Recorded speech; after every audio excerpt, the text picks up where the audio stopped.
Herzlich willkommen. Namaste.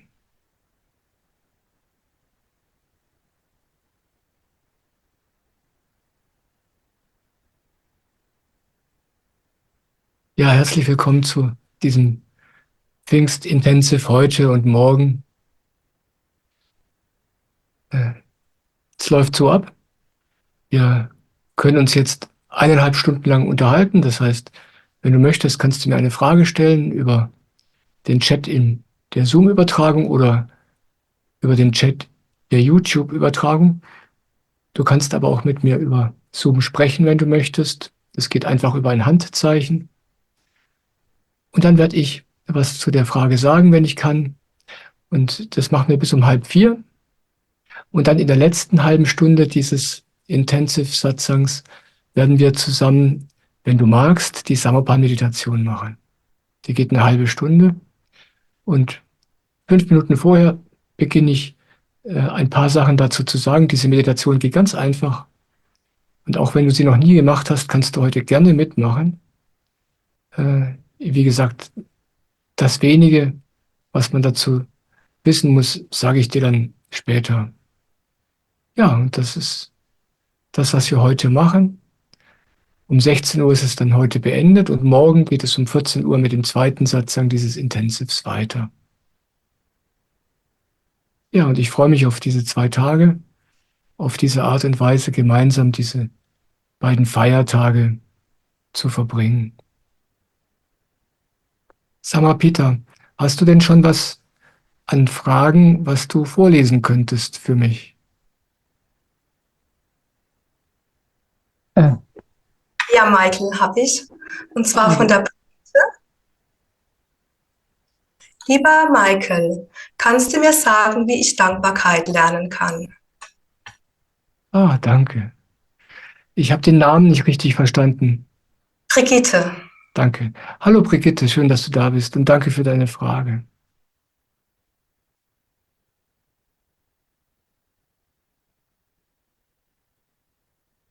Dankbarkeit ist ein Gefühl. Gefühle kann man nicht lernen und Gefühle braucht man auch nicht lernen. Aber Dankbarkeit stellt sich von selber ein. Wenn wir beginnen, wirklich das zu erleben, was gerade für uns da ist. Normalerweise leben wir in unseren Gedanken. Wir erleben normalerweise nicht das, was gerade bei uns passiert, sondern wir denken darüber nach. Und das heißt, dieses darüber nachdenken kann viele verschiedene Formen haben. Das bedeutet nicht nur, dass man darüber nachgrübelt und konkrete Gedanken hat, sondern auch wenn wir etwas bewerten und denken, ach, das mag ich oder ach, das mag ich nicht. Das sind Gedanken. Aber wenn wir beginnen, nicht über das nachzudenken, was wir gerade erleben, sondern es einfach zu erleben, ohne sich zu entscheiden, mag ich das jetzt oder mag ich das nicht, ja, sondern es einfach zu erleben. In jedem Augenblick, immer wieder, das gesamte Leben, den gesamten Tag. Ein Leben ohne Bewertungen sozusagen. Dann stellt sich Dankbarkeit auf eine ganz magische Art und Weise von selber ein.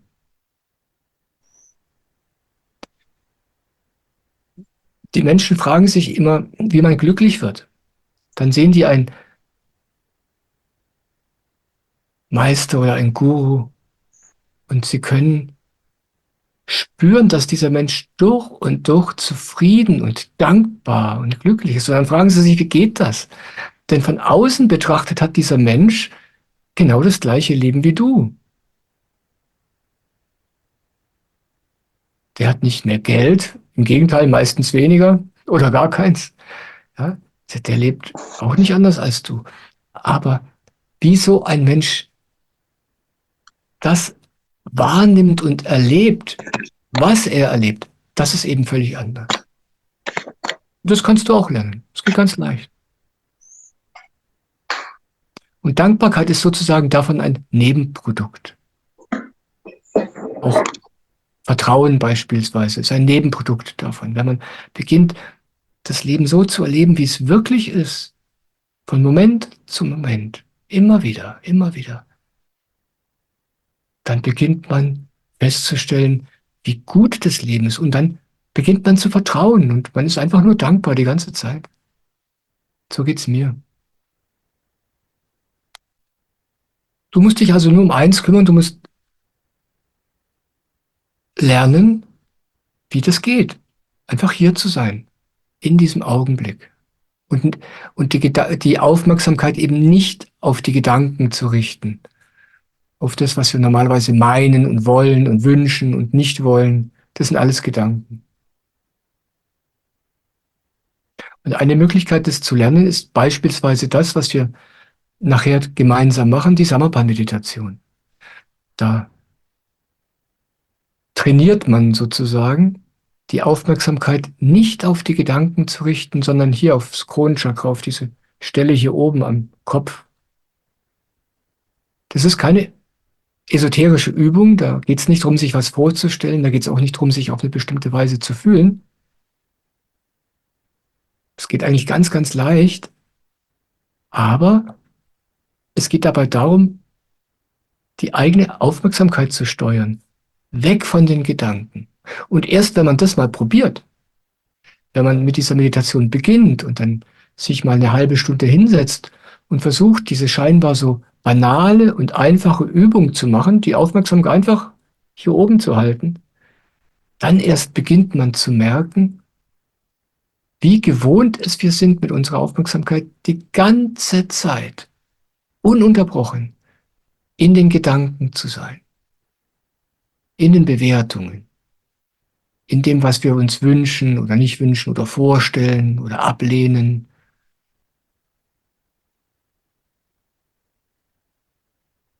Und wenn du dann lernst,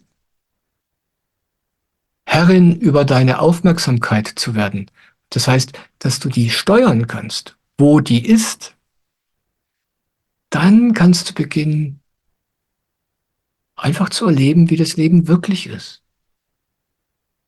Das ist das Geheimnis des gesamten Lebens. Diese einfache Sache. Es dauert eine Weile, bis man das gelernt hat. Nicht, weil es so unendlich schwierig wäre. Im Gegenteil, es ist ganz leicht. Der einzige Grund, warum es uns so sehr schwer fällt, ist, dass wir ein Leben lang, jeden Tag, jeden Augenblick das Gegenteil geübt haben. Wir kennen noch gar nichts anderes. Und diese Gewohnheit ist sehr, sehr hartnäckig. Das ist eigentlich alles. Es geht im Grunde darum, eine neue Gewohnheit zu lernen. Und Dankbarkeit kommt dann von selbst. Ich fühle mich nicht die ganze Zeit fröhlich oder heiter oder glücklich, aber ich bin die ganze Zeit dankbar. Ich vertraue durch und durch, ganz gleich, wie ich mich fühle, ganz gleich, was passiert. Das ist ein Produkt dieses im Moment Lebens. Und dabei hilft dir die Samarpa-Meditation. Ich danke dir für deine Frage.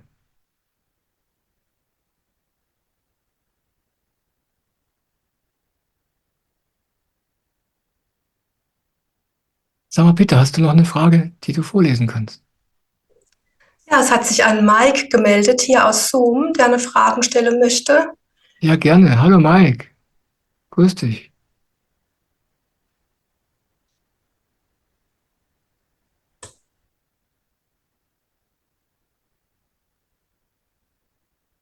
Ich glaube, du kannst jetzt sprechen, Mike, wenn ich das richtig sehe.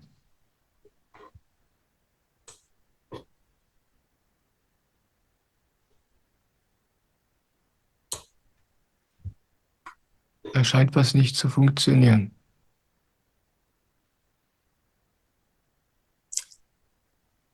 Dann kann ich auch gerne noch eine Frage aus dem YouTube-Chat vorlesen, wenn du möchtest. Ja, sehr gerne. Danke, Sarah, bitte. Ja. Moment. Oh, der Mike hat die jetzt geschrieben, die Frage. Ja, gerne, dann lese ich doch einfach vor. Genau, da ist sie. Lieber Michael, ich fühle mich sehr ambivalent. Meine Partnerin hat sich von mir getrennt und mich dadurch sehr verletzt. Wir leben nur noch circa 2 Wochen zusammen, bis ich ausziehe. Ich wünsche mir Nähe zu ihr und sie sich auch. Es ist so schön, wenn sie jetzt abends in meinen Armen liegt.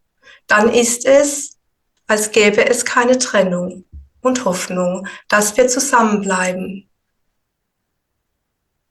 Ich fühle mich dann sehr verbunden zu meinen Gefühlen und auch der Trauer der Trennung. Auch wenn ich nur positiv an sie denke, fühle ich diese Sehnsucht nach Verbindung und habe das Gefühl, ich bleibe ihre Schattens. Ich habe das Gefühl, ich blende ihre Schattenseiten aus. Um mich stabiler zu fühlen und den Auszug gut zu bewältigen, musste ich Abstand herstellen. Wenn ich dem Bedürfnis und Sehnen nach Verbundensein nachgehe, folgt danach oft ein starker Schmerz. Leid, auch Wut darüber, dass wir nur noch wenig Zeit miteinander haben. Was kann ich tun? Muss ich sie von mir weghalten, mein Herz verschließen, um wieder bei mir anzukommen? Es ist, als müsste ich mich entscheiden zwischen Verbindung und meiner Autonomie. Wohin mit meiner Verlassenheitswut und dem Schmerz, die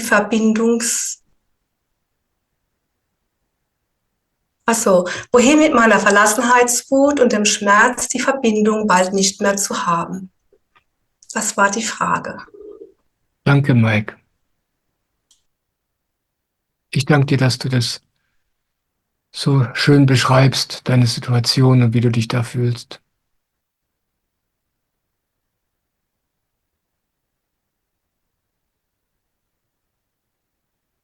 Ja, du beschreibst das wirklich schön. Du erlebst diese Momente, und du sagst es ja auch ganz explizit, diese Momente, wo ihr euch einfach in den Armen liegt und wo für einen Moment lang keine Erwartungen da sind.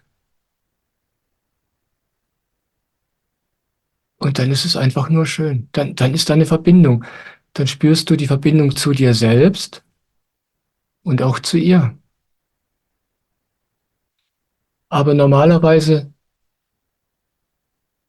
sind wir nicht einfach nur im Moment und erleben das, was jetzt gerade ist, sondern wir denken an morgen oder an gestern. Und wir denken daran, was wir morgen wollen. Und wir denken an gestern und denken daran, was wir nicht verlieren wollen. Und das ist unglaublich schmerzhaft. Und nicht nur das, diese Gedanken an gestern und an morgen produzieren nicht nur sehr, sehr unangenehme, schmerzhafte Gefühle, diese Gedanken halten uns gleichzeitig davon ab, das zu erleben, was jetzt da ist. Und das ist das eigentlich Schwierige. Dann verpasst du die schönen Momente, die du mit ihr jetzt haben könntest. Und du verpasst auch die Momente, wo du mit dir selbst sein könntest, mit deinen Gefühlen. Du fragst, wohin mit der Wut? Wohin mit dem Schmerz?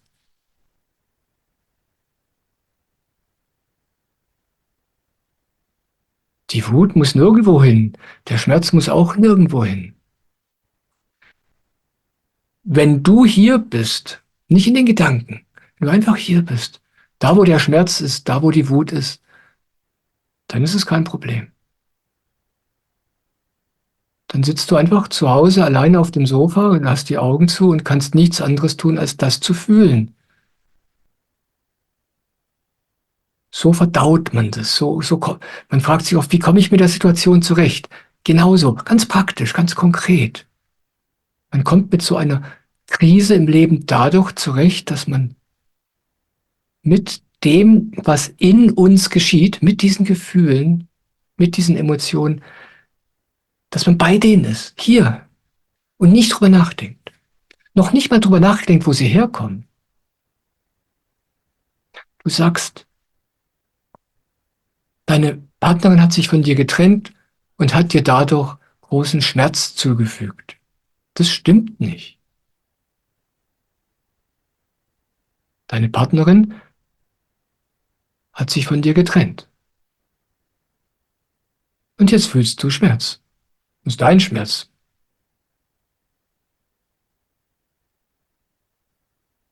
Der Schmerz ist da. Der ist einfach da. Der war auch schon da, bevor deine Partnerin mit dir Schluss gemacht hat. Du hast ihn nur nicht gespürt.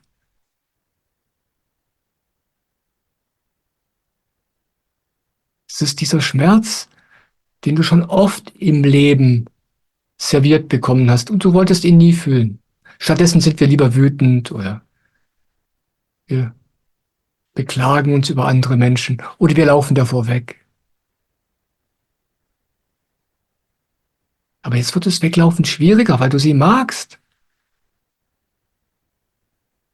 Du könntest jetzt einfach auf sie wütend sein oder sie vergessen und weglaufen und dann erlebst du das Gleiche wieder in der nächsten Situation. Und das Leben macht es so lange, bis wir bereitwillig werden, diese Gefühle, die in uns sind, die wir die ganze Zeit mit uns mit rumschleppen, bis wir die annehmen und fühlen. Und das geht nicht in 5 Minuten. Das ist etwas, was man immer und immer und immer wieder macht. Ich auch. Das ist Leben.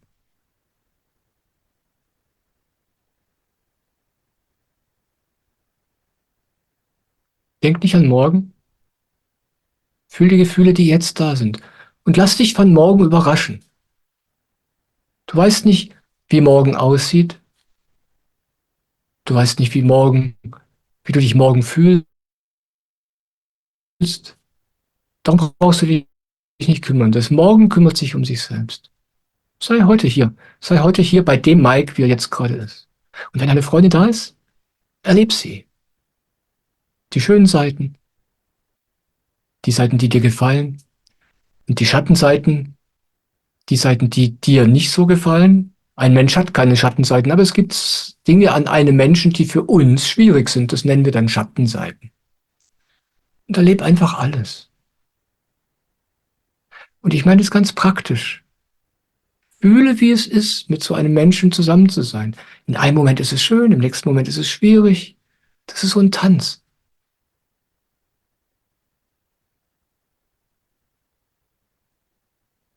Was dabei zerbricht, weißt du, der Schmerz, den du so spürst gerade, dieser große Schmerz, der kommt in Wirklichkeit daher, dass eine Illusion zerbricht.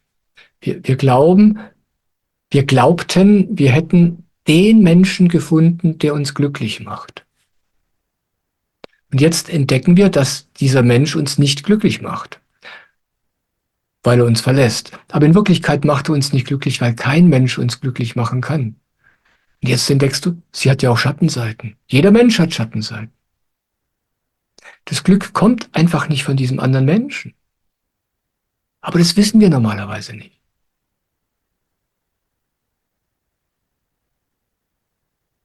Aber da wir nicht wissen, wo wir nach Glück suchen sollen, suchen wir es im Partner, in der Geliebten, in der Frau oder in dem Mann.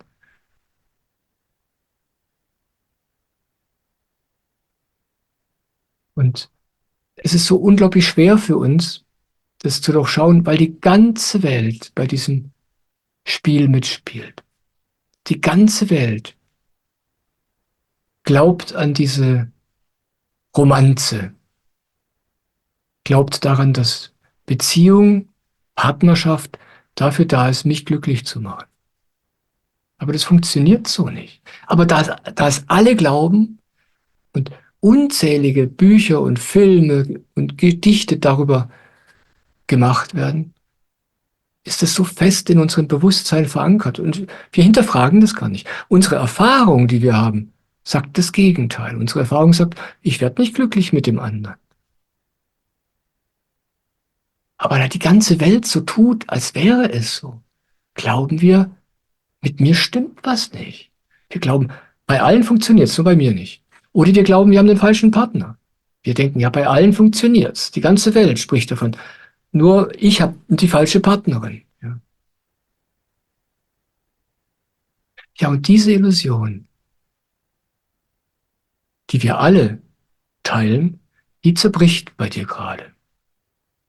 Und das ist sehr, sehr schmerzhaft. Sie wirft dich auf dich selbst zurück. Und das ist gut. Das ist ein unendlicher Segen. Deswegen sind solche Krisen, wie du sie jetzt gerade erlebst, so unendlich fruchtbar für dich, Mike. Weil sie dich, ob du willst oder nicht, auf dich selbst zurückwerfen. Da, wo deine Gefühle auf dich warten. Und du weißt gar nicht, was du mit dir anfangen sollst. Du weißt gar nicht, was du mit deinen Gefühlen anfangen sollst. Du hast dein Leben lang was mit anderen Menschen gemacht, aber nie mit dir selbst. Du kennst dich gar nicht. Du weißt gar nicht, wer das ist. Du weißt gar nicht, wer da drin wohnt. Und das ist so seltsam, das ist so schmerzhaft. Und an dem Punkt bist du gerade.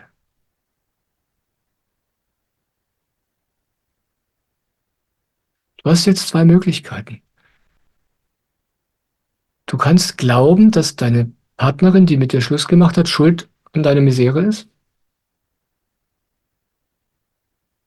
Dann wirst du wahrscheinlich in Kürze eine neue Freundin haben, mit der dann alles besser ist für einige Zeit. Und dann wirst du an denselben Punkt gelangen.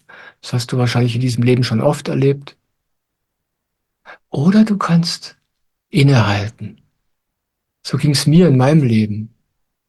Ja, ich war in diesem Leben, bevor ich die Ehe begann, die ich jetzt führe, dreimal verheiratet. Und ich hatte zwischen diesen drei Ehen noch weitere lange Beziehungen. Und jedes Mal habe ich geglaubt, das ist es. Jetzt klappt's. Jetzt klappt's. Ich dachte, das muss doch funktionieren. Ja, und irgendwann habe ich gemerkt, Moment mal, hier stimmt was nicht.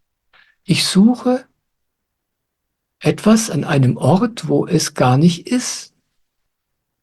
Und das war der Wendepunkt in meinem Leben, wo ich zum ersten Mal diesen Verdacht geschöpft habe, dass das, woran alle glauben, in Wahrheit gar nicht stimmt. Weil ich gemerkt habe, in meinem Leben funktioniert es nicht. Und jahrzehntelang war ich fest davon überzeugt, es liegt an mir. Es gibt zwei Arten von Menschen. Die einen glauben, es liegt am Partner. Die schimpfen dann immer über den Partner. Die anderen Menschen denken, es liegt an mir. Zu denen gehörte ich. Ich dachte, ich mache was falsch. Wenn ich es nur richtig machen könnte, dann würde sie bei mir bleiben oder dann wäre es schön. Ich habe alles probiert. Alles, immer wieder. Irgendwann habe ich begriffen, ich suche am falschen Ort. Das hat mich auf mich selbst zurückgeworfen. Und dann begann eine für mich schwierige und schmerzhafte Zeit. Wenn man den Mut hat, die Wahrheit zu erkennen, ah, da ist es nicht. Ja, deswegen ist es so schwierig, das anzuerkennen. Okay, der andere kann mich nicht glücklich machen. Dann stehe ich plötzlich da. Was macht mich denn dann glücklich? Was tue ich denn jetzt mit mir? Mit meiner Einsamkeit, mit meiner Verlorenheit?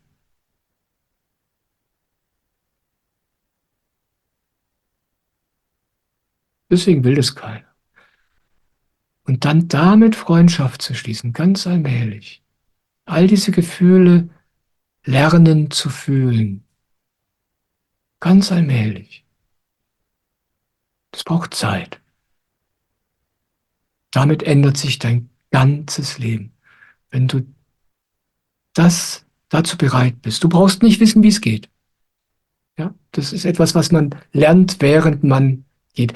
Aber wenn du bereit bist für diese neue Richtung, okay, jetzt möchte ich mal wissen, wer dieser Mike überhaupt ist. Jetzt möchte ich mal wissen, worum es bei diesem Mike überhaupt geht. Dann ergibt sich alles andere von selbst. Das lernen wir bei der Meditation übrigens auch. Die Aufmerksamkeit bei sich zu haben und nicht beim anderen. Nicht in der Story, in der Liebesgeschichte, in den Hoffnungen, in den Wünschen, in den Träumen. Und sei geduldig mit dir. Weißt du, diese Vorstellungen sind unglaublich hartnäckig. Wir glauben immer, jetzt habe ich es kapiert, ja? Du hörst mir zu und vielleicht macht es total Sinn für dich, was ich sage. Aber morgen oder in ein paar Tagen hast du es wieder komplett vergessen. Und das ist normal, weil alle Menschen um dich herum so denken und so leben. Und wenn du den Fernseher hast und den anmachst, dann siehst du das da. In jedem Film auf die eine oder andere Weise, in jedem Buch. In keiner deiner Nachbarn, in keinem der Filme, die du anschaust, geht es darum, dass jemand seine Wünsche loslässt und beginnt, nach innen zu schauen. Da bist du ganz allein. Außer mit so ein paar Verrückten wie hier im Satsang. Deswegen ist Satsang so wertvoll, weil man da immer wieder dran erinnert wird.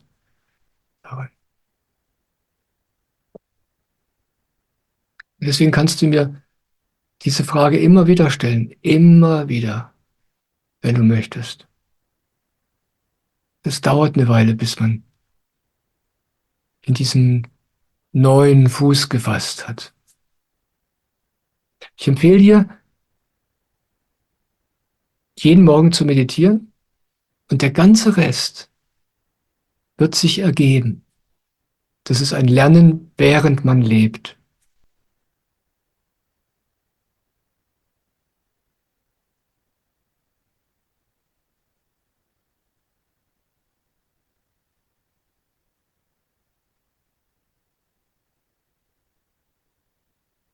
Danke, Mike.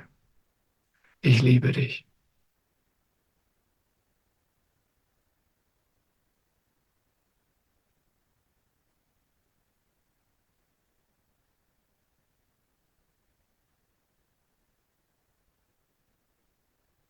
Sag mal, Peter, hast du noch was? Ja, es gibt noch eine Frage, die kommt von Heiko.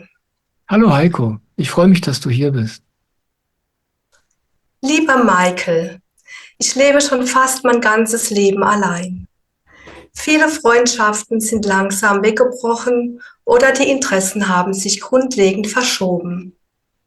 Vor einem halben Jahr, quasi über Nacht, überkam mich das Gefühl der todtraurigen Einsamkeit, was seitdem nicht wieder verschwunden ist.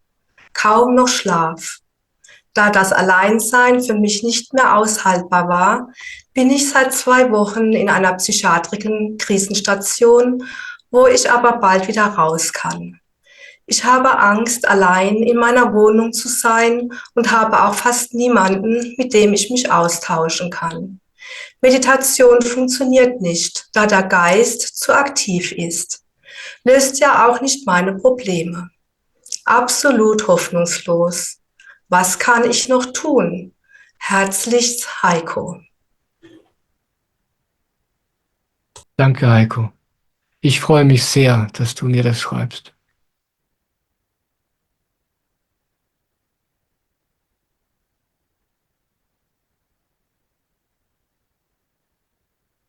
Was du schreibst, erinnert mich ein wenig an das, was ich mal erlebt habe in meinem Leben.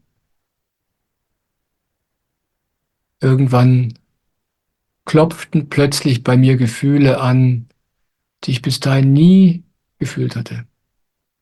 Und ich wusste nicht, wie ich damit umgehen soll. Ich bin da nicht in der Psychiatrie gelandet, aber ich bin dann irgendwann bei einem zum Glück sehr guten Therapeuten gelandet. Und mit dem habe ich dann gelernt, diese Gefühle zu fühlen und zu entdecken, was dahinter steckt. Und Freundschaft mit diesem Bedrohlichen zu machen, was ich da in mir entdeckt habe. Es hat eine Weile gedauert. Und ich glaube, dass es im Leben eines jeden Menschen so ist, dass wir zu dem hingeführt werden, was uns dabei hilft.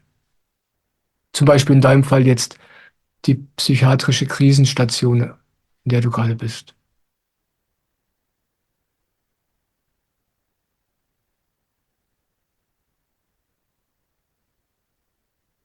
Weißt du, wir leben unser Leben und wir sind anfangs überhaupt nicht in der Lage, viele von den Gefühlen, die wir mit uns herumtragen, zu fühlen. Wir können das gar nicht. Wir sind nicht stabil genug, wir sind nicht kräftig genug.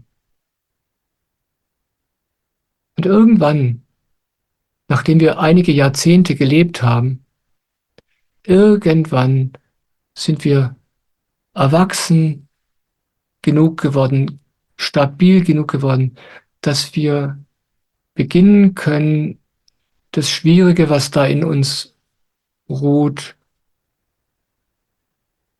kennenzulernen. Das ist zwar nicht besonders angenehm, wenn das geschieht, aber es sind gute Nachrichten. Das ist ein Wendepunkt im Leben. Und ich erzähle dir das, um dir ein Gefühl dafür zu geben, dass das, was dir gerade geschieht, auch wenn es wirklich schwierig ist, wirklich unangenehm, dass das etwas Gutes ist.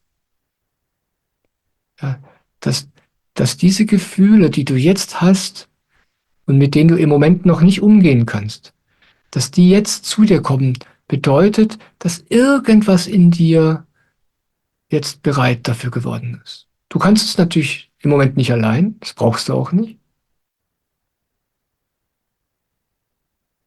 Aber ich möchte dir Mut machen, offen dafür zu sein, dem in Zukunft zu begegnen. Irgendwie, das Leben wird dir dabei helfen. Du brauchst davon nicht weglaufen.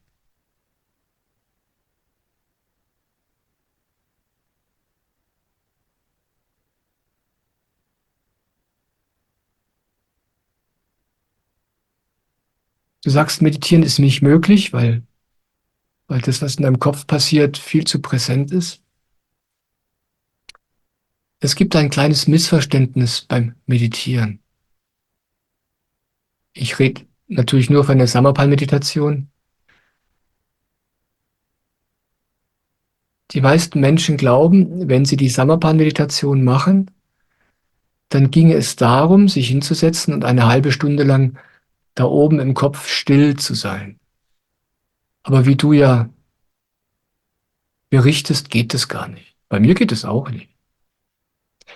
Aber darum geht es auch gar nicht.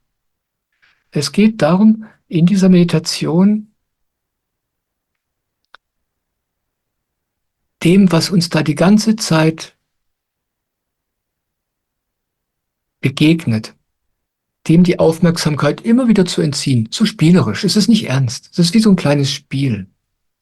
Es gibt diesen Punkt hier oben, das Kronenchakra. Das kannst du spüren, wenn du deine Hand drauf legst. Ja?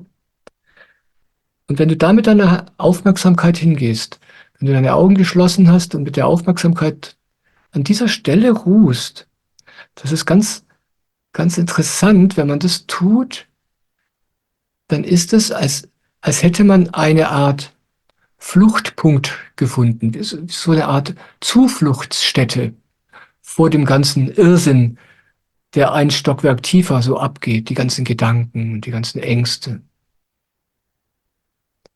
Und wir können natürlich dann da nicht bleiben. Das ist bei allen Menschen so.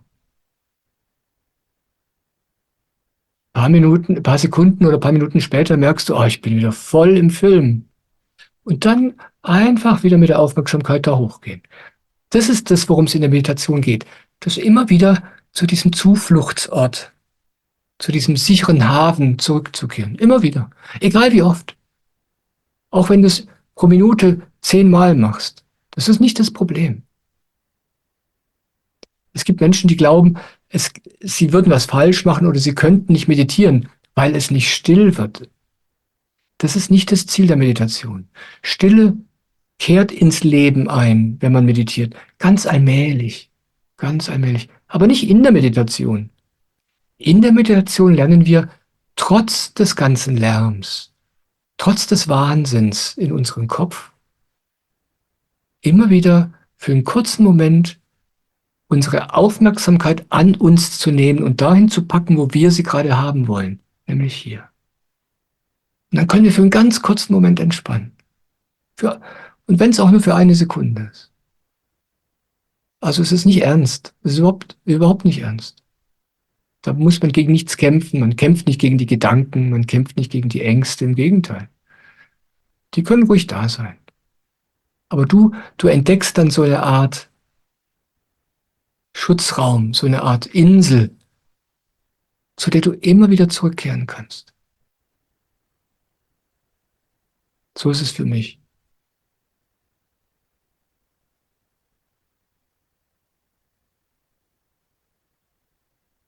Ja, sei geduldig mit dir und wisse, dass du es nicht alleine machen musst. Das Leben wird dir Hilfe senden. Wie die aussieht, ist bei jedem Menschen anders. Das wirst du in deinem Leben erleben. Jetzt gerade bist du auf dieser Station gut aufgehoben und danach wird sich was anderes für dich ergeben. Irgendetwas, wo das Leben dir mit deiner ganz speziellen Situation hilft, den nächsten Schritt zu machen. Und wenn es dir eine Hilfe ist, dann meditiere einfach. Und wie gesagt, da geht es nicht darum, irgendwas zu erreichen. Es ist einfach nur eine Hilfe. Und ich freue mich, wenn du in Kontakt bleibst, wenn du magst. Ich danke dir. Ich bin bei dir.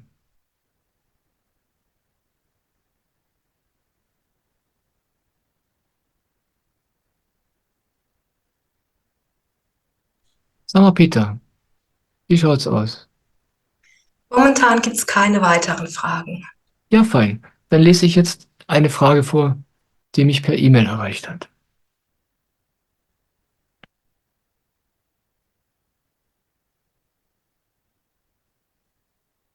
Lieber Michael, ich bin zurzeit recht verzweifelt. Ich habe jetzt die 45 Tage Meditieren vorbei und möchte unbedingt weitermachen. Doch es fällt immer schwerer, die Widerstände regen sich mit ununterbrochen negativen Gedanken. Zum Beispiel, das bringt nichts. Du schaffst es eh nicht. Kurz, die Momente der Aufmerksamkeit am Kronchakra werden weniger statt mehr. Da tauchen Gefühle von Versagen auf, bis hin zu Selbsthass. Während der Meditation, aber auch sonst am Tag. Ich kenne all deine Ratschläge, von akzeptieren bis da sein lassen, bis loslassen. Was aber tun mit den Widerständen? Nicht dagegen kämpfen, sagst du. Aber wenn ich sie zulasse, dann bin ich wieder weg. So wie schon so oft. Was ist der Unterschied zwischen Widerstände akzeptieren und da sein lassen und diesem sich gehen lassen? Wenn ich allem nachgebe, was auftaucht, dann esse ich planlos den ganzen Tag. Dann stehe ich kaum noch vor der Couch auf. Ich gehe kaum noch raus und von Meditieren kann keine Rede sein. Und deine Videos sprechen mich dann plötzlich auch nicht mehr an.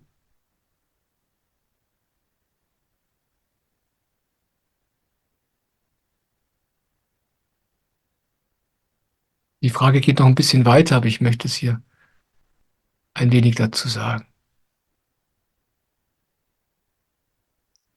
Es ist so, es geht beim Meditieren überhaupt nicht darum, Stille zu entdecken. Das Gegenteil geschieht. Deswegen meditiert man ja. Schau, es ist so, wenn du beschäftigt bist, wenn du arbeitest oder kochst oder mit Menschen sprichst oder dir einen Film anschaust, dann ist dein ganzes System beschäftigt.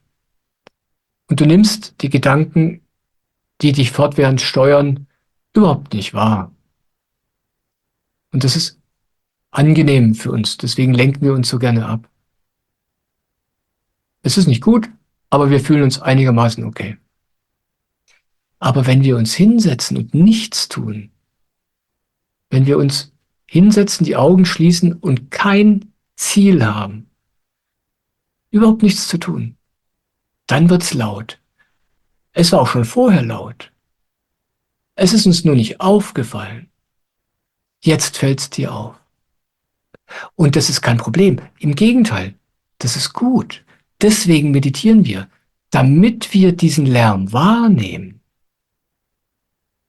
Die meisten Menschen glauben immer, sie sollten dann Stille wahrnehmen, aber dazu setzt man sich nicht zum Meditieren hin. Man setzt sich zum Meditieren hin, um den Lärm zu hören, der da ist. Und dann, trotz des Lärms, trotz der Gedanken, trotz der Bewertungen, immer wieder zu diesem Ruhepol zu kommen. Immer wieder. Und dazu muss man nicht kämpfen. Und dazu muss man nicht kämpfen gegen den Lärm. Man geht einfach ein Stockwerk höher und ruht sich aus. Immer wieder. Immer wieder.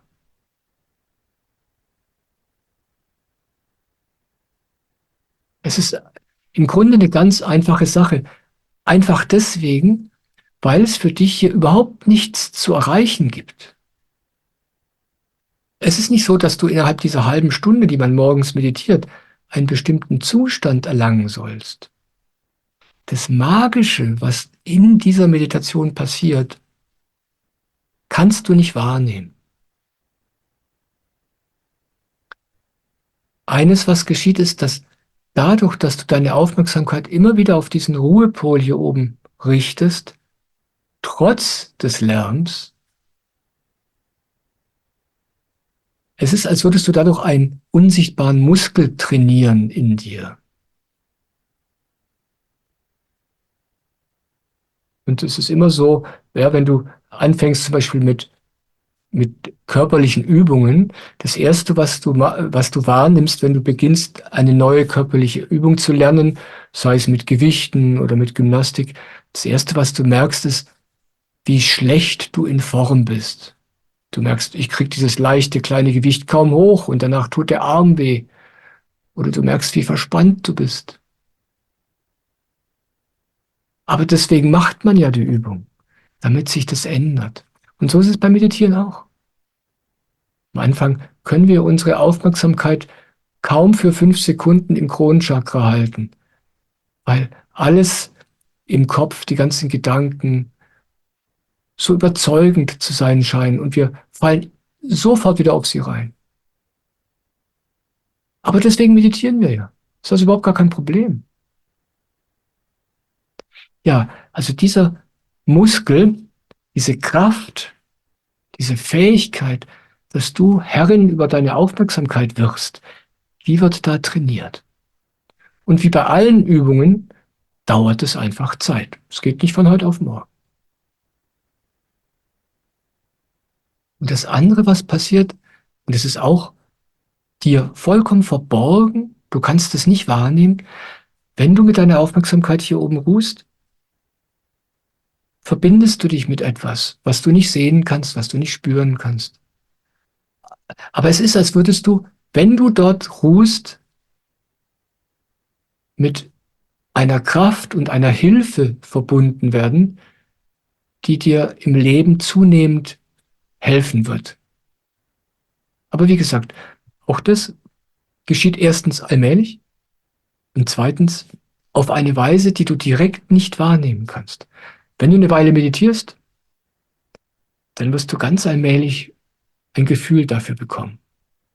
Aber du brauchst ein wenig Geduld.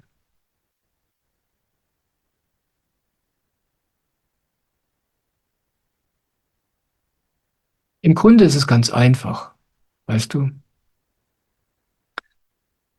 Und es ist einfach, weil du eigentlich nur wissen musst, was du willst. Wenn du sagst, ja, wenn es keine Rolle spielt, wie schlecht ich meditiere, wenn es keine Rolle spielt, was da in meinem Kopf abgeht, einfach mit der Aufmerksamkeit immer wieder hier hochgehen, das kann ich, das will ich. Dann gibt es kein Problem.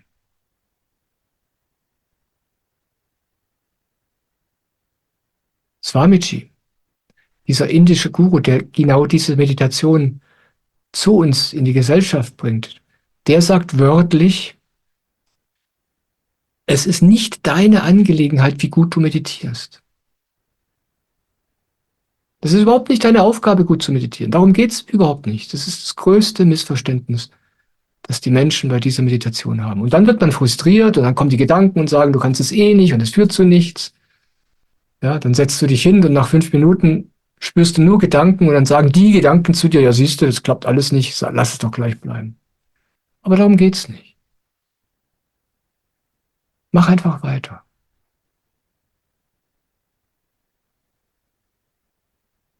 Was auch sehr, sehr hilfreich ist, ist, dass du dich immer wieder mit,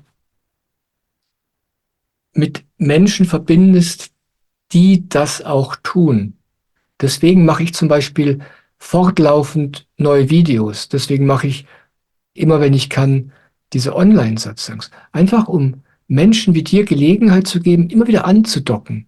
Weil sonst ist es, als würde man im eigenen Sumpf versinken, im Sumpf dieser Überzeugungen, ach, ich mache alles falsch und das nützt eh nichts. Und dann sitzt du wieder im Satsang und hörst zu und plötzlich macht es alles wieder Sinn und plötzlich spürst du ganz selbstverständlich, dass es der Weg ist. Ja, du weißt gar nicht, was du gestern oder heute Morgen noch hattest.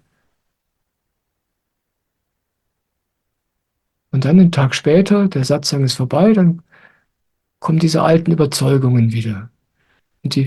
Dann versinken wir wieder in dieser anderen Realität, die von unseren Gedanken gebaut wird. Und deswegen ist es so hilfreich, immer wieder im Satsang zu sein. Oder, ja, ich lese zum Beispiel regelmäßig jeden Tag in Swamijis Autobiografie. Einfach weil, erstens finde ich das total spannend, das zu lesen, aber auch, es bringt mich immer wieder in diese Energie von diesem Guru, als wäre ich bei ihm. Das ist ansteckend. Und wenn man das immer wieder macht, immer wieder, dann wird es leichter, in diese neue Richtung zu gehen. Nur darum geht's. So Tricks und Hilfsmittel zu finden, die es einem leichter machen, da am Ball zu bleiben, anstatt wieder das zu tun, was man ein Leben lang getan hat und was zu nichts führt. Diese alten Gewohnheiten.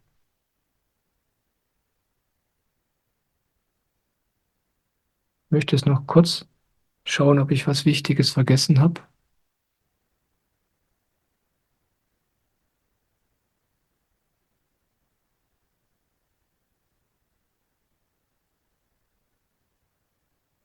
Ja, du sagst noch, darüber möchte ich noch kurz etwas sagen.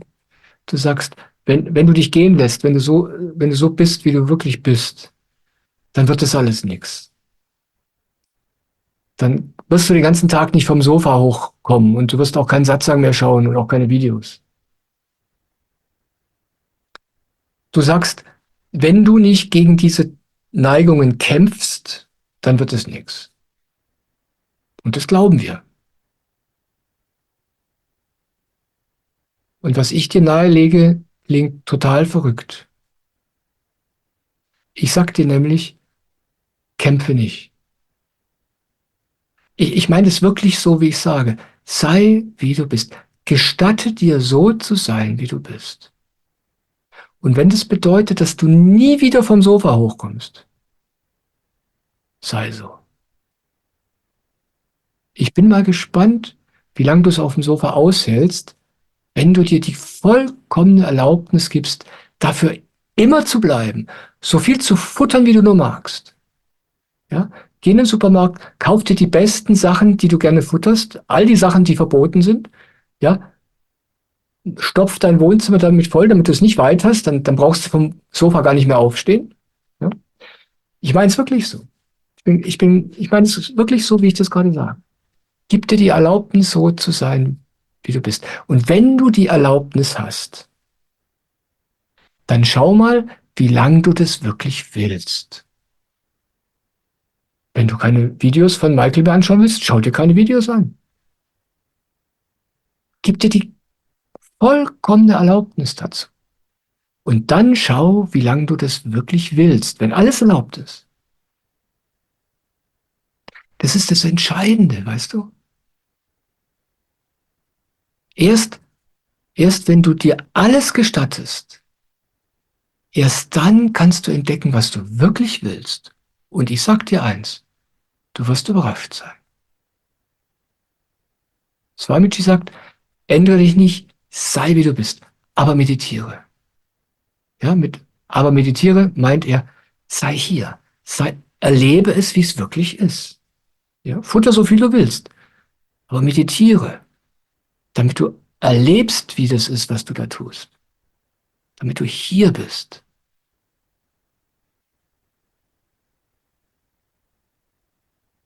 Wir glauben, ich darf mich nicht so sein lassen, wie ich bin. Das geht schief. Bei dir ist es jetzt das Sofa und Futtern. Jeder Mensch hat da so seine Lieblingsgeschichte. Und in diesem gegen sich selbst kämpfen, dadurch sorgen wir dafür, dass wir für immer an dieser Stelle bleiben und nie auch nur einen Schritt weiterkommen im Leben. Und sobald du dir erlaubst, so zu sein, wie du bist, ganz und gar, du brauchst keinem davon erzählen, das kannst du ganz heimlich machen, weil alle dich für verrückt halten, außer ich. Oder so, ich habe es von Soham gelernt, mein Meister. Ja, der findet es auch nicht verrückt. Wenn du dir Erlaubnis gibst, so verrückt zu sein, wie du bist, dich nicht zu bewerten, plötzlich kommt da eine neue Freiheit rein. Und dann geschehen Dinge, die du dir nicht vorstellen kannst. Ich verspreche es dir. Aber meditiere. Das ist das eine Hilfreiche. Ja. Das hilft dir immer wieder anzudocken. Ja, eine halbe Stunde meditieren und den Rest des Tages nur Unsinn machen. Und das Meditieren selber, das habe ich dir ja versucht zu erläutern, ist auch nicht ernst. Auch da geht es um nichts. Du brauchst nichts erreichen, du brauchst es nicht gut machen. Einfach nur immer wieder da hoch hüpfen mit deiner Aufmerksamkeit. Das kann jeder. Das kann wirklich jeder. Ja, danke. Danke für diese schöne Frage. Sag mal, Peter, hast du inzwischen was? Oder darf ich Ja, weitermachen? Ja, es bitte, gibt, gerne. ja, die Frage kommt von Manfred. Hallo Manfred. Lieber Michael, ich habe das Gefühl, dass mein Leben steht. Es tut sich nichts mehr, schon lange, als ob meine Energie steht. Mir fehlt diese Lebendigkeit. Ich spüre sie nicht mehr. Es kommt auch nichts mehr auf mich zu, in Klammer im positiven Sinne. Ich kann weder Freude noch Traurigkeit spüren. Und ob ich jetzt in den Urlaub fahre oder zu Hause bleibe, ändert nichts an meinem Empfinden. Mein größtes Problem ist auch, Gefühle zuzulassen. Ich schaffe es nicht, ins Gefühl zu kommen, als ob eine Sperre oder Schutzfunktion in mir verhindert, emotionale Gefühle auszudrücken. Als ob es nicht sein darf. In den seltensten Fällen aber, bei schöner Musik oder bei Menschen, die eine tolle Show darbieten, ist es mir möglich, ins Gefühl zu kommen und es zu fühlen. Wie kann ich diese Sperre in mir lösen? Denn da muss ja das Problem sein. Was kann ich also tun? Liebe Grüße, Manfred. Danke, Manfred. Danke für deine schöne Frage.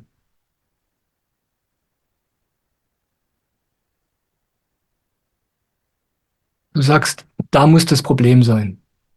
Ja, da müssen doch irgendwo Gefühle sein und ich fühle sie nicht und da kann was nicht stimmen.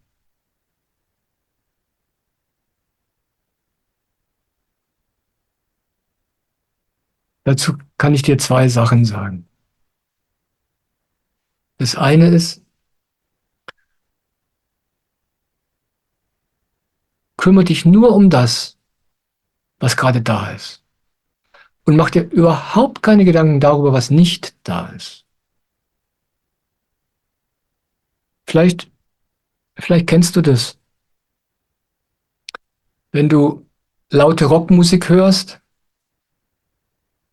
die hörst du gut. Ja? Und dann machst du die Musik aus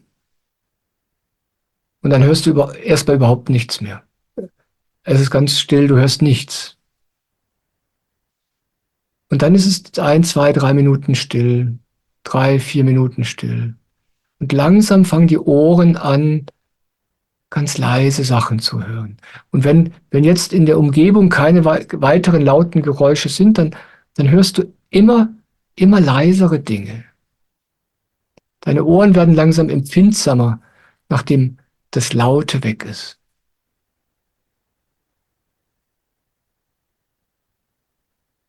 Und so ist es mit den Gefühlen auch. Wir leben in einer seltsamen Welt. Wir leben in einer unglaublich unempfindsamen Welt.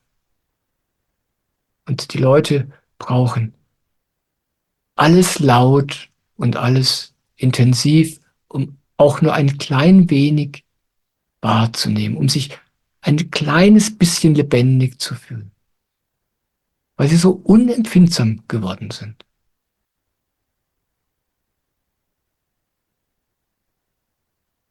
Und wenn dann bei dir diese großen Gefühle und der Krach nicht mehr da ist, dann denkst du, mit dir stimmt was nicht. Hör einfach genauer hin. Werd empfindsamer. Du brauchst nicht die Gefühle aufdrehen, sondern genauer hinhören. Und das ist übrigens genau das, was bei der Samapan-Meditation passiert.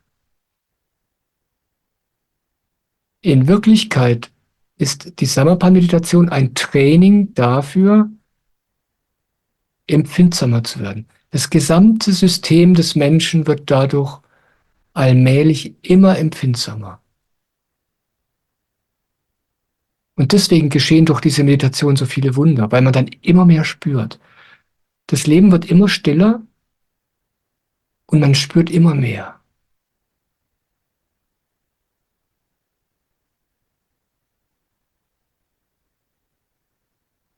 Das ist das eine. Das andere ist, was bei dir im Leben geschieht, ist gut. Der normale Mensch lebt in diesem lauten Wahnsinn da draußen. In den großen Gefühlen, in Beziehungen, in Shows, alles, was uns irgendwie stimuliert. Das macht uns dann so für ganz kurze Momente glücklich, aber das ist natürlich kein Glück. Das ist ein kurzes Gefühl, das nach wenigen Sekunden auch schon wieder weg ist. Völlig leer, gibt einem nichts. Und irgendwann interessiert man sich für diese ganzen Sachen einfach nicht mehr. So wie bei dir. Weil du könntest ja in Shows gehen oder du könntest dich irgendwie stimulieren, aber du hast da keinen Bock mehr drauf, weil du weißt, das ist alles Unsinn. Und dann wird es im Leben still.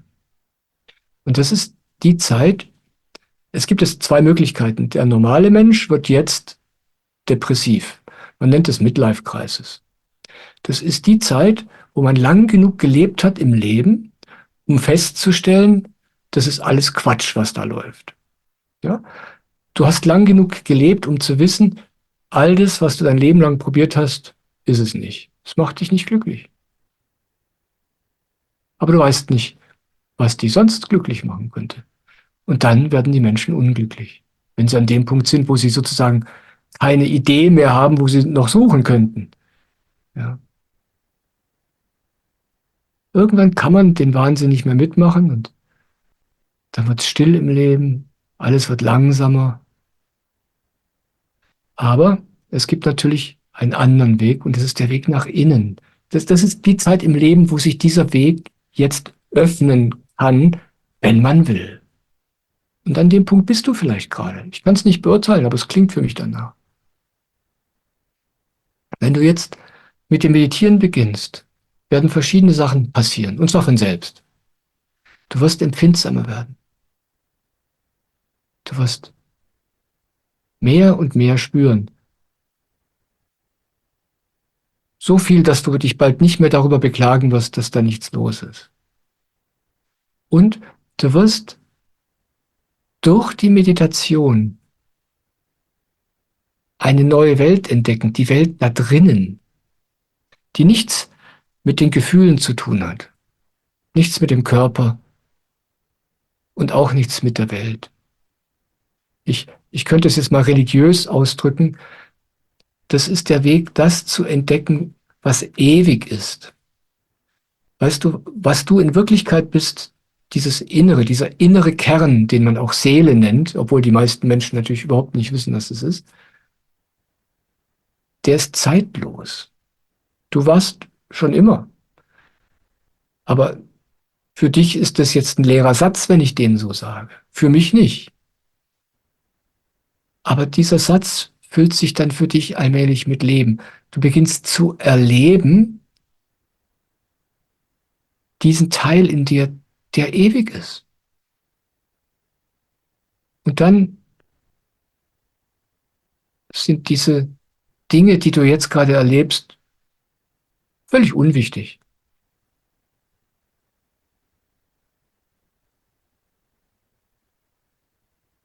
Und das ist die große Chance im Leben eines Menschen, wenn man an diesen Punkt kommt, wo das äußere Leben die Anziehungskraft verloren hat und die Überzeugungskraft verloren hat. Jetzt ist man bereit, nach innen zu gehen. Und manche Menschen, die machen das dann. Und dafür sind wir eigentlich hier.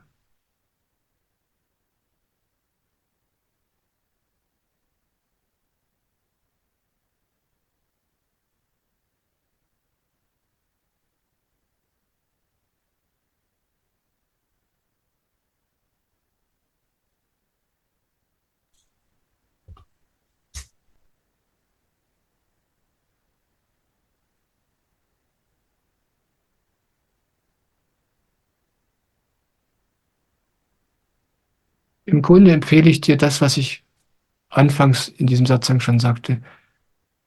Mach dir keine Gedanken darüber, wie es mal war,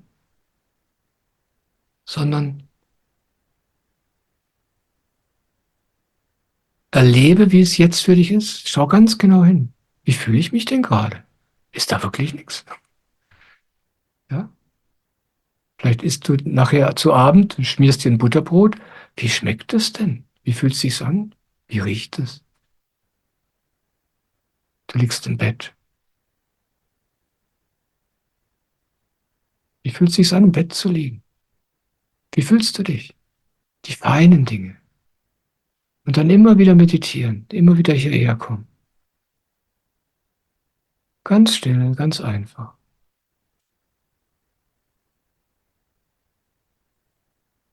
Das ist die Einladung dieser Lebensphase, die du gerade betrittst. Wenn du dich da einrichtest, wenn du diesen Weg mal eine Weile gegangen bist, willst du nie wieder zurück in das Leben, das du gerade vermisst. Kannst auch gar nicht mehr. Ich weiß nicht, ob das jetzt für dich hilfreich war. Falls du noch eine Frage hast, lass es mich wissen. Oder schreib mir eine E-Mail, wenn du möchtest. Ganz wie du möchtest. Danke, Manfred.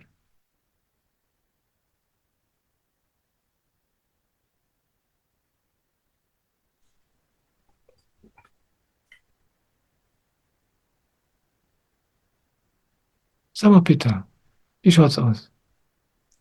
Es gibt eine Frage von Brigitte. Ja, sehr schön.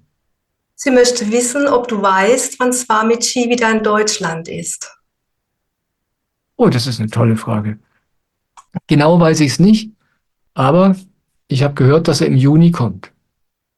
Swamiji ist gerade in England und gibt da Retreats. Und was ich gehört habe, ist, dass er plant, im Juni nach Deutschland zu kommen. Und ich nehme an und ich hoffe, dass er dann hier in Deutschland auch äh, irgendetwas mit uns machen wird.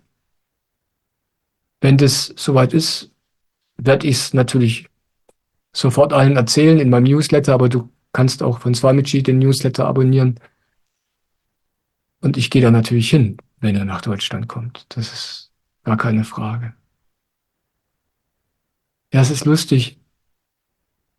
Ich bin einer von diesen komischen Vögeln. Ich bin ja, seit ich das allererste Mal von Swamiji gehört habe, ich weiß nicht wieso, einfach total mit ihm, als wäre ich schon seit vielen Leben sein Schüler.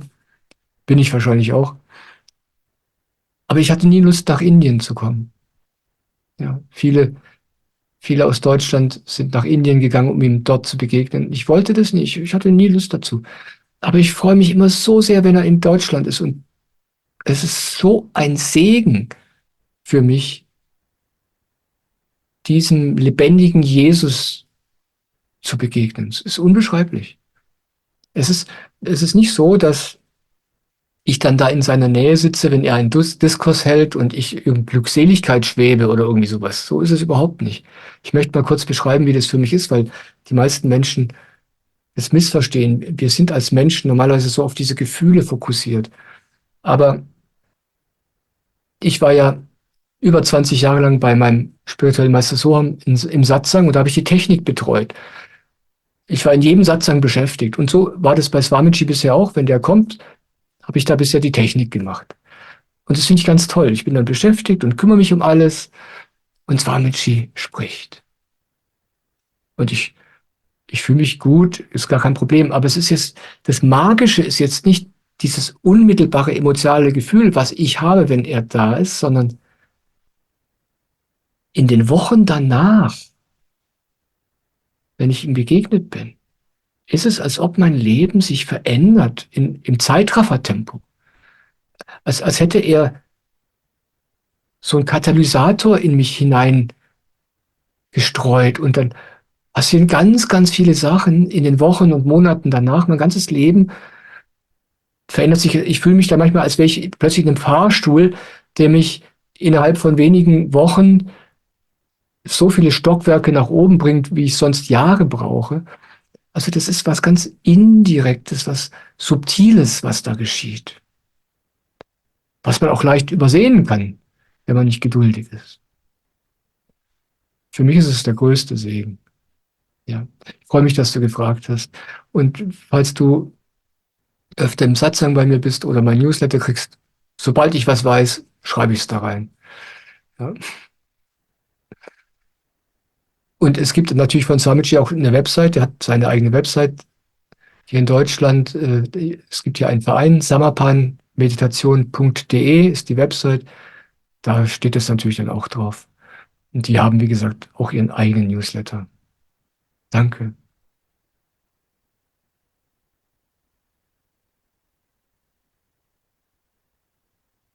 Ja, und da wir gerade schon über solche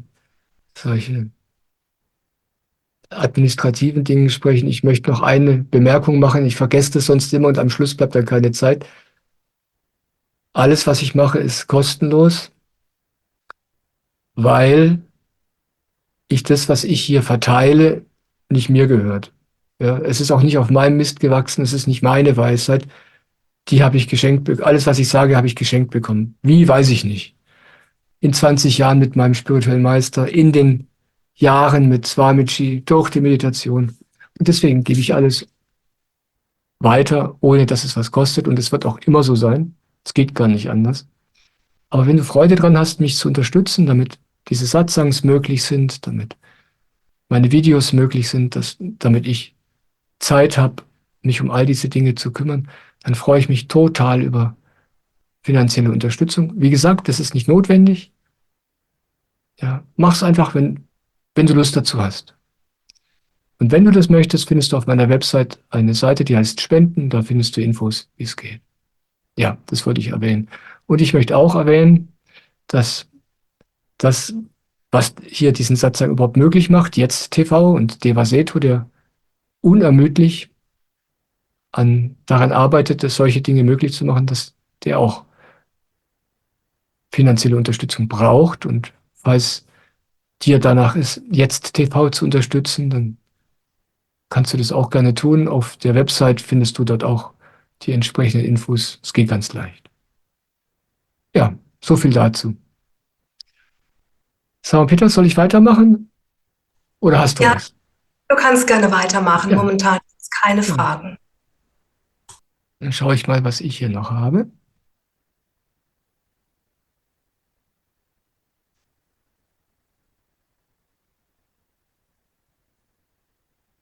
Lieber Michael, es gibt immer wieder Sachen, die Swamiji sagt und die ich ganz furchtbar finde. die mir vorkommen wie aus den 50er Jahren, als man noch meinte, Kindern den eigenen Willen aufzwingen zu müssen, sie verbiegen und auch mit Drohungen erziehen zu müssen. Egal wie die Eltern waren und sich verhielten, Kinder hatten sich zu fügen. Und vor allem, sie hatten sich schuldig zu fühlen, wenn sie ihre Eltern nicht glücklich machten. Und genau das hat Swamiji in seiner Autobiografie gesagt. Er sagte, wenn wir ihn nicht glücklich machen, dann kann er uns nichts geben. Wow, wir haben ihn glücklich zu machen?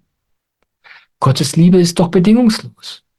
Nur so kann ich überhaupt leben. Gott nimmt uns an, so wie wir sind.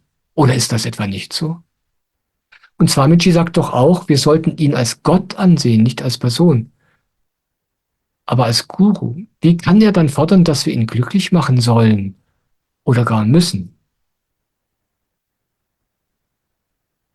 Ach, danke für diese Frage. Ich bin so froh, dass du die stellst.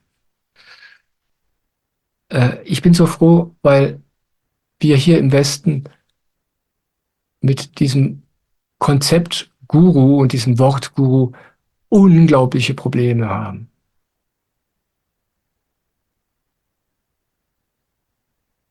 Es ist so, wir sind, wir sind geschundene Kinder. Ja? Viele von uns und die Fragestellerin, ich kenne sie persönlich, die kommt äh, kommt aus einer Zeit, wo es noch total üblich war, dass Kinder wirklich geschunden wurden. Und es ist so, wenn wir kleine Kinder sind, dann sind die Eltern, dann ist die Mutter Gott für uns. Und wenn die nicht liebevoll mit uns sind, nicht bedingungslos lieben können, und welche Eltern können das schon, dann lernen wir als Kind schon, Gott liebt mich nicht. Ja, Gott hat nur Forderungen an mich, nur Bedingungen, die ich alle nicht erfüllen kann. So wachsen wir auf. Das hat natürlich mit Gott nichts zu tun, aber für ein Kind ist die Mutter Gott und der Vater ist Gott, allmächtig. Da gibt es keinen Unterschied. Und wenn du so ein traumatisiertes Kind bist, dann wirst du später im Leben, in allem, was dir begegnet, diesen Gott erleben. Ganz gleich, ob der dann wirklich so ist wie damals deine Eltern oder nicht. Dann kannst du ihn nicht hören, weil du überall Beweise dafür siehst, Gott ist schrecklich.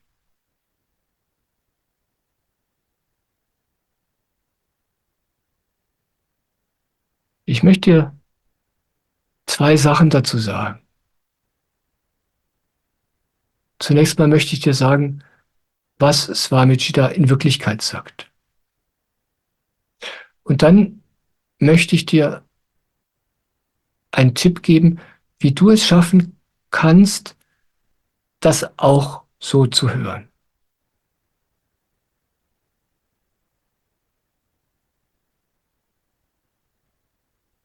Ein Guru braucht nichts von dir. Deswegen ist er ein Guru. Er braucht nichts mehr. Gar nichts. Wie du lebst, ob du ihn liebst oder nicht, ob du ihn glücklich machst oder nicht, ob du ihn verehrst oder nicht, ob du das machst, was er empfiehlt, ob du meditierst oder nicht, kann ihm völlig egal sein. Das ändert an seinem Glück nichts. Und ein Guru wie Swamiji sagt es sogar ganz explizit, er sagt, seine Aufgabe ist es, die Meditation zu verteilen. Einfach den Menschen zu sagen, so geht's, wenn du willst. Das ist nur ein Angebot. Ja?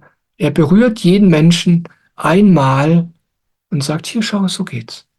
Und ob dieser Mensch das dann aufnimmt oder nicht, ist überhaupt nicht seine Angelegenheit. So drückt er das aus.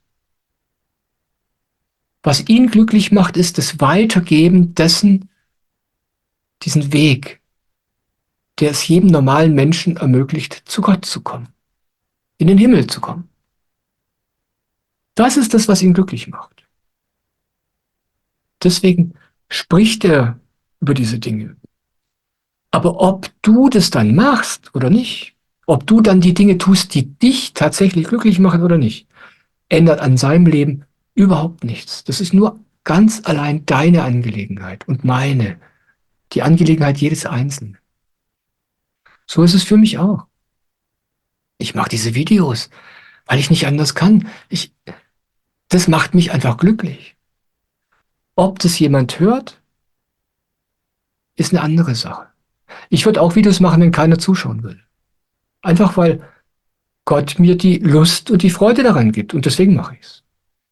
Und das ist wichtig, weil, weil dich das frei macht. Du bist vollkommen frei. Gott oder der Guru erwartet überhaupt nichts von dir. Überhaupt nichts. Er gibt dir nur Tipps, wie es für dich möglich ist. Es ist nur für dich, nicht für ihn.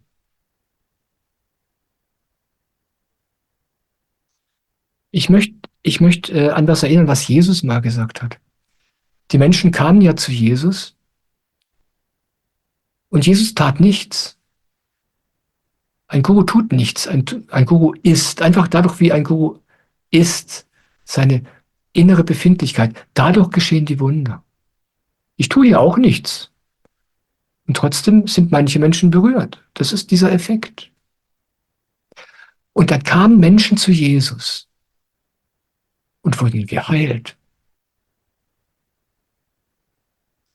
Menschen wurden körperlich geheilt, Menschen wurden seelisch geheilt, Menschen begannen zu leben, ja, begannen wieder zu fühlen, begannen wieder Freude im Leben zu haben, glücklich zu werden. Und sie waren ihm unendlich dankbar und haben gesagt, Herr, danke, du hast mich geheilt. Und Jesus sagte etwas, was ganz bedeutsam ist. Er sagte, dein Glaube hat dich geheilt. Er sagt, und er meinte das ganz genau wörtlich. Er sagt damit, er hat nichts gemacht. Aber der Mensch, der zu ihm kam, war offen. Das Wort Glaube wird im Deutschen missverstanden. Das ist eine unglückliche Übersetzung. Was damit gemeint ist, ist dieses Vertrauen. Nicht dieser blinde Glaube, sondern ja, du vertraust, obwohl du gar nicht weißt, warum. Da kommt dieser Mensch und du liebst ihn einfach. Du weißt überhaupt nicht, wieso. Dieses erlebte Vertrauen, diese Offenheit. Du spürst einfach Offenheit diesem Wesen gegenüber.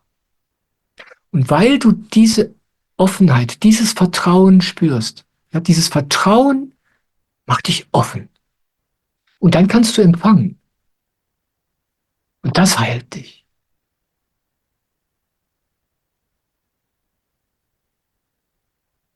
Gott hält nichts zurück. Ja, Jesus sagte mal, ihr habt die Türen und Fenster eures Hauses verschlossen. Deswegen ist es dunkel in euren Häusern. Aber sobald wir vertrauen, öffnen wir uns. Und sobald wir uns öffnen, fließt Gott in uns und wir werden geheilt.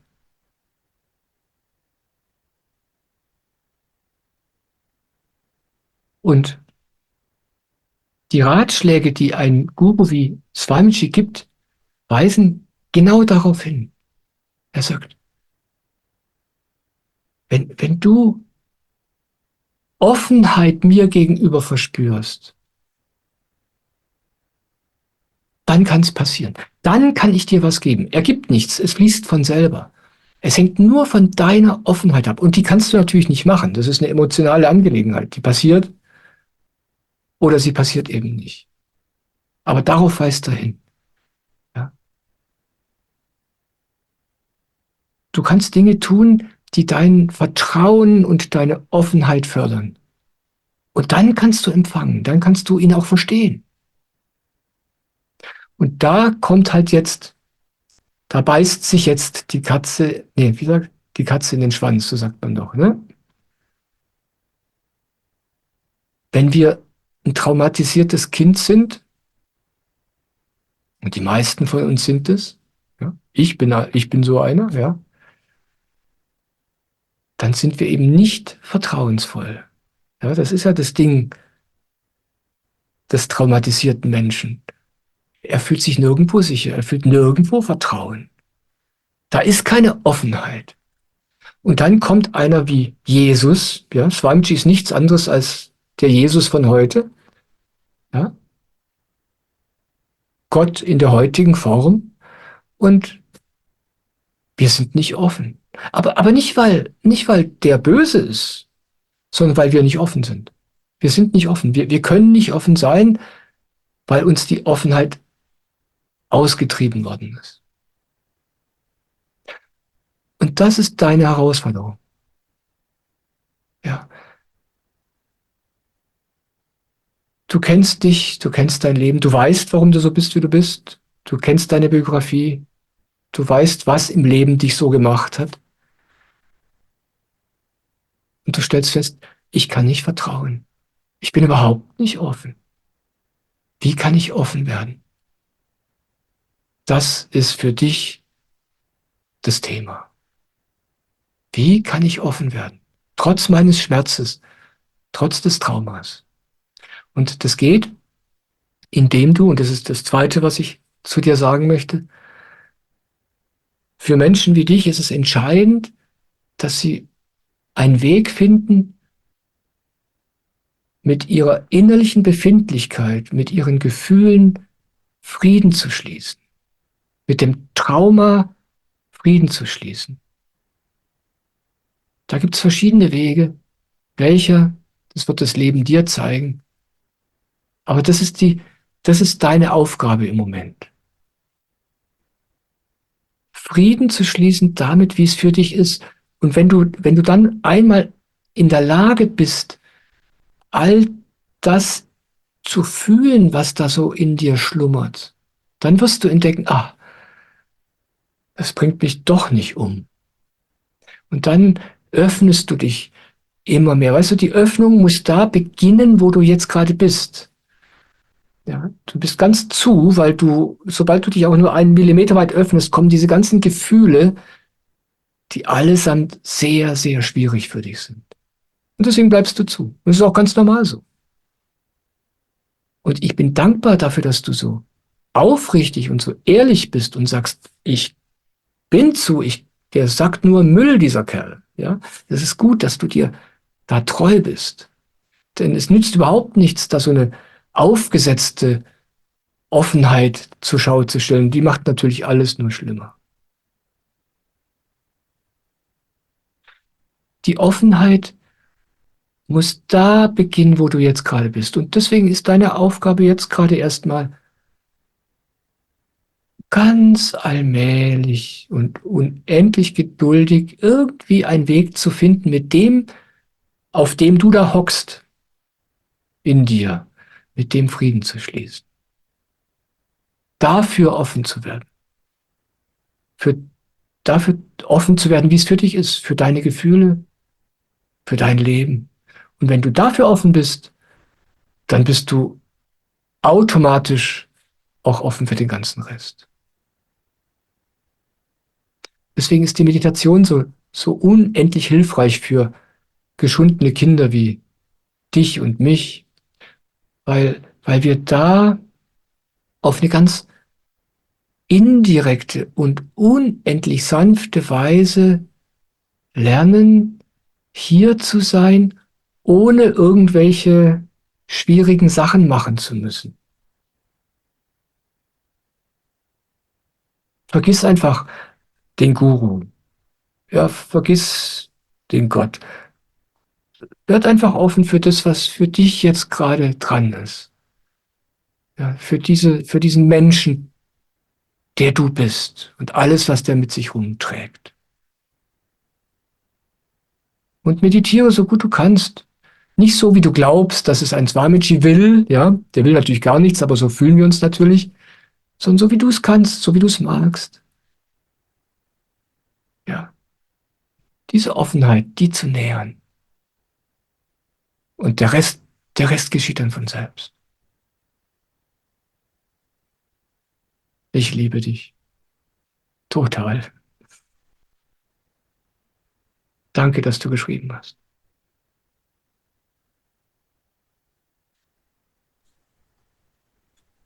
Ich sehe gerade, wir haben schon 5 vor halb 4. Ich weiß zwar überhaupt nicht, wie das möglich ist. Der Devaseto hat da so ein Zeitloch gebuddelt hier. Und jedes Mal, wenn ich einen Satzang mache, vergeht die Zeit doppelt so schnell wie sonst. Das ist total gemein. Ich möchte jetzt noch die verbleibenden wenigen Minuten, bis es halb 4 ist, dazu nutzen, ein paar Sätze zur Sauerpan-Meditation zu sagen, damit du, wenn du möchtest, jetzt mitmeditieren kannst. Ich habe ja während des Satzangs schon ein paar Mal anklingen lassen, was man da ganz praktisch macht. Ich wiederhole es nochmal eben.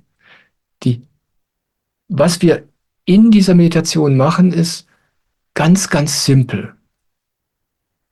Wir üben eine halbe Stunde lang mit dieser inneren Aufmerksamkeit hier oben an dieser Stelle des Kopfes zu sein. Also eine ganz simple, einfache Angelegenheit eigentlich. Und man beginnt die Meditation folgendermaßen, jetzt in ein paar Minuten. Man schließt die Augen und dann nimmt man die flache Hand und die legt man hier oben auf den Kopf. Und dann macht man mit der flachen Hand so 3 Kreise im Uhrzeigersinn auf dieser obersten Stelle des Kopfes. Dadurch wird diese Stelle so ein bisschen warm und aktiviert. Dann nimmt man die Hand ganz allmählich wieder runter. Und die Aufmerksamkeit, die bleibt jetzt dort an dieser Stelle, wo die Hand eben war. Und da lassen wir sie einfach. Es geht in dieser Meditation nicht darum, sich jetzt irgendwas vorzustellen. Es geht auch nicht darum, ruhig zu werden. Im Gegenteil, du wirst, wenn du das machst, feststellen, wie laut es in diesem Kopf in Wirklichkeit ist. Und es ist gut, das wahrzunehmen. Und dann trotzdem mit der Aufmerksamkeit hier zu bleiben oder dorthin zurückzukehren, wenn du dich wieder in die Gedanken verirrt hast oder wenn dein großer Zeh juckt und du dann plötzlich mit deiner Aufmerksamkeit beim großen Zeh bist. Sobald es dir auffällt, einfach ganz elegant wieder hier hochkommen mit der Aufmerksamkeit. Es gibt überhaupt keinen Grund, sich Vorwürfe zu machen oder zu glauben, ich kann es nicht oder ich habe was falsch gemacht, weil man diese Meditation nicht falsch machen kann. Es gibt kein Ziel. Es gibt also keinen bestimmten Zustand, den du erreichen musst. Darum geht es überhaupt nicht. Im Gegenteil. Es geht darum, dass du einfach so wie du bist mit deiner Aufmerksamkeit spielst und die immer wieder hier oben parkst. Immer wieder. Immer wieder. Das ist alles. Und widerstehe der Versuchung, in irgendwelche Vorstellungen zu gehen. Einfach so unmittelbar und banal und rein wie möglich einfach diese Körperstelle hier spüren. Immer wieder mit der Aufmerksamkeit hierher kommen. Es klingt nach gar nichts. Und das verändert das Leben. Und wir machen das jetzt gleich so. Wenn ich sage, dass es losgeht, werde ich meine Hand auf meinen Kopf legen. Das kannst du dann auch machen. Diese 3 Kreisbewegungen machen, die Hand wieder runternehmen. Und dann sagen wir noch das sogenannte Seelenmantra. Das geht ganz einfach. Das heißt, ich bin eine heilige Seele. Ich bin eine reine Seele. Das ist die Erinnerung daran, wer wir wirklich sind. Wir haben nichts mit diesem Körper zu tun, nichts mit den Gedanken. Aber wir wissen natürlich überhaupt nicht, was diese Seele sein soll. Aber wenn man mal ein paar Jahre meditiert hat, dann weiß man das. Und nachdem ich dieses Mantra 3-mal gesagt habe, und du kannst es dann für dich 3-mal wiederholen, wenn du möchtest, dann sitzt du einfach für eine halbe Stunde mit geschlossenen Augen da und machst das, was ich eben beschrieben habe. Und ganz am Schluss hole ich dich aus der Meditation zurück und dann ist der Satzang zu Ende. Du kannst da sitzen, wie du möchtest. Die Empfehlung ist, dass man möglichst mit aufgerichtetem Rücken da sitzt. Das ist für den Energiefluss während der Meditation besonders hilfreich. Ich sitze gerne im Schneidersitz da. Du kannst aber natürlich auch auf dem Stuhl sitzen. Wenn du auf dem Stuhl sitzt, ist es hilfreich, die Füße auf dem Boden zu haben. Wenn du im Schneidersitz sitzen kannst, ist es gut, weil man dann mit dem Gesäß auf dem Boden ist. Das ist gut für die Erdung. Aber das Entscheidende ist, dass es für dich einfach ist.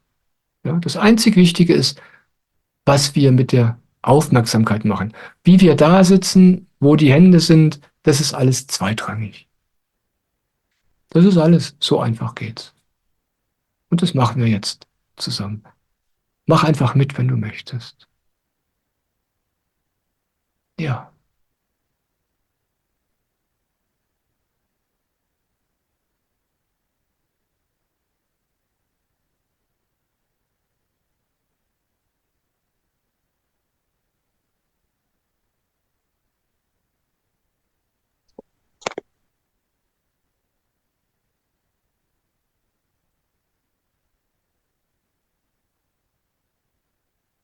ich bin eine heilige Seele. Ich bin eine reine Seele. Ich bin eine heilige Seele. Ich bin eine reine Seele.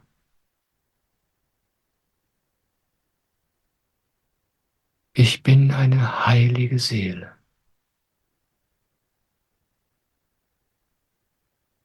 Ich bin eine reine Seele.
Danke für die Meditation.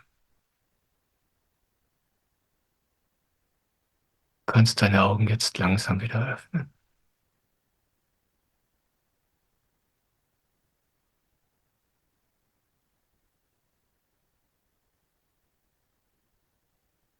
Und danke für Satsang. Ich freue mich auf morgen. Wenn du magst, morgen um 14 Uhr geht's weiter. Schön, dass du da bist.